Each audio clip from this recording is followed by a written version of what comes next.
it all comes down to data, especially with, again, thinking of specific scenarios of AI, but data really is the key. And as long as your data is in a location or is in a place, or even if you have multiple sets of data, as long as we can pull that all into a central location to sort of analyze and work with, then you can sort of, do whatever you want with AI. It really relies on the data. Then you can integrate it into any of your applications, one or two of them. It doesn't have to be, all of them at all. It can live outside your application completely and be its own thing.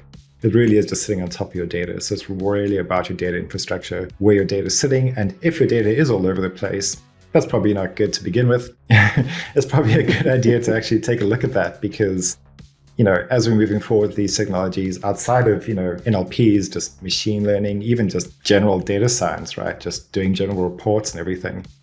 Most companies have already moved into sort of central areas where at least there's a place or an infrastructure that's available there for you to access all that data.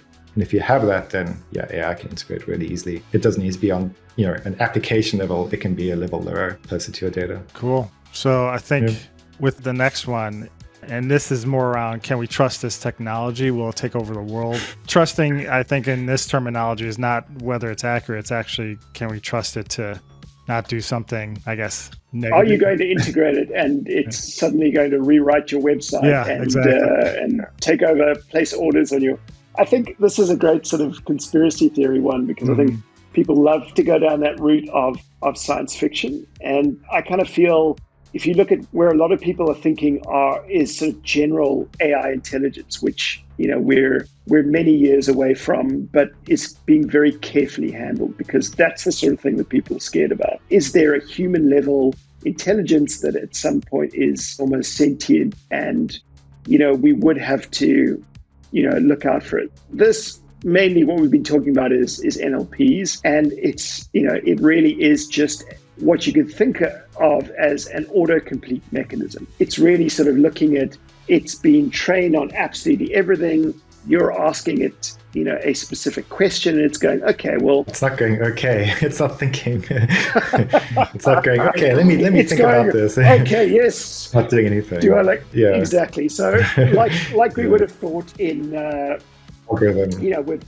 exactly. I mean, what you see if you're typing into Google, I'm looking for a restaurant, and it may say near me, and to autocomplete, it's really doing a similar, they're very good at understanding what you're asking and being able to piece together the responses, and having a handle on how to use language in a way that they do it so well. It's understandable that people are fooled. I know there are people that have been sort of in relationships with NLPs, and there have been lead sort of software engineers that have said, don't unplug this. It's living because it does its job that well, but it really is just a set of kind of retaining context of what you've been talking about and being able to just carry on that sort of auto completion.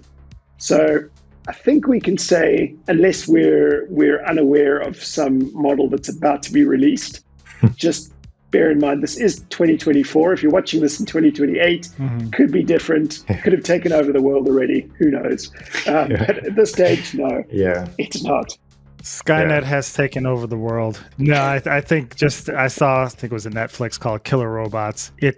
I've seen where somebody, I think it was some scientists that were using it to find cures, and they flip something from a positive to a negative, say, okay, now create the worst virus you can think of, and just using an old MacBook, it was able to produce new molecules, some of the most dangerous things in the world, within just 24 hours. Cybersecurity, I know we've got clients that are using it, and how that trains to defend can also be trained to attack.